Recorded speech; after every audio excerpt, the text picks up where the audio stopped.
Today's recipe is this delicious butter chicken gravy base, and if you don't eat chicken you can replace with paneer. So let's start cooking. So for this I'm adding a tablespoon of oil to my pan, and I will be adding 2 tablespoons of unsalted butter for this recipe. This is a very simple recipe, and if you don't eat chicken, you can also add paneer to this recipe. You can also add shrimps actually. It can be like butter shrimps and butter paneer and butter chicken. So it's up to you what you want to add as your protein. Added oil and butter, and I'm just waiting for it to melt. Now to the melted butter and oil mix, I've just cubed onions. I have not chopped them fine because I will be making a paste of these onions, and these are around 400 grams of onions, around 2 large onions of 200 grams each, and I will fry this till they are translucent.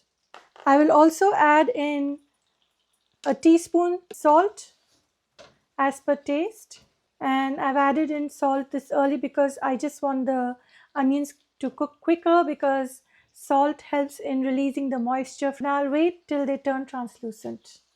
The onions have turned slightly translucent.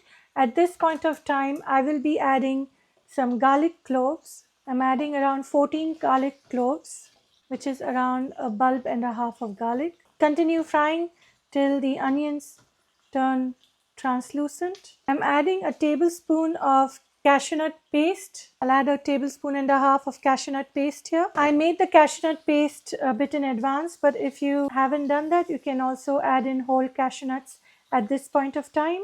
I generally keep cashew nut paste and use it in my cooking. I will add in my tomatoes, which I've just roughly chopped, rather cubed. And these are 3 tomatoes which are medium size, which is around 400 grams of tomatoes. Now what I want to do is I want to cook these tomatoes till they turn soft. And once that happens, then I will make a paste of it. Then I'll show you what to do after that. Cover and cook till the tomatoes become soft on low to medium flame. Occasionally stir to avoid the ingredients from burning. I'll just add half a cup of water so that the tomatoes and onions cook proper. Cover and continue cooking. It's been 15 minutes. I've been cooking this on slow flame. Now let's check if the tomatoes are cooked. You can see the tomatoes are cooked. And now I'll just dry the water out a bit before blending this into a nice paste. Now once I blend this, I will put it back in the pan and then add my spices. Now the water is almost dried from this pan, and you can see the butter around the surface. At this point of time, I'll turn my stove off. I'll let this cool a bit, and then I'll blend it into a nice paste. I've just made a paste of the onion and tomato mix. Now what I'll do is I'll sieve it through a strainer to get that smooth and silky butter chicken gravy consistency. So I've turned my stove on, and on the lowest flame I'll start sieving the blended onion and tomatoes. I don't want any tomato seeds in it, and that's the reason I'm straining it as well. After straining the mixture, now I'm just adding my spices. This is half a teaspoon of red chili powder.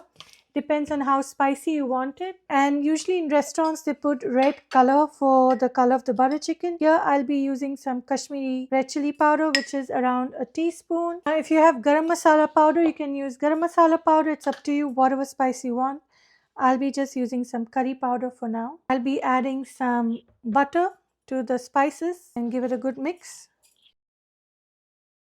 I will be adding some tomato ketchup.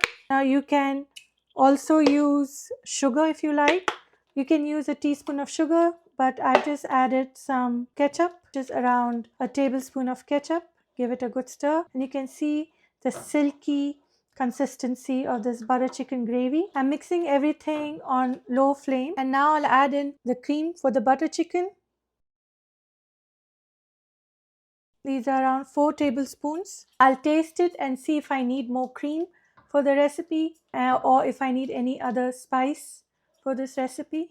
And I'm still cooking on low flame. At this point of time, you can add in your cooked protein, which is shrimps if you have chicken, if you have paneer. You can add any of your protein that you like to this recipe at this point of time. Also, if you're not adding protein and you want to freeze it in the freezer, I would not add the cream for freezing. I would add the cream when I'm actually cooking this recipe with protein.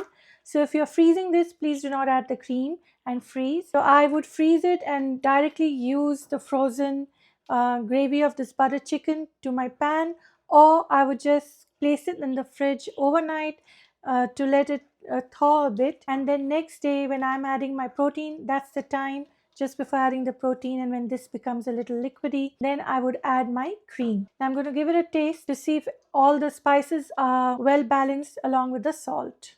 I think I added too much red chili, so I'm just going to add a little more of cream to my recipe. Just lighten the spiciness of this gravy.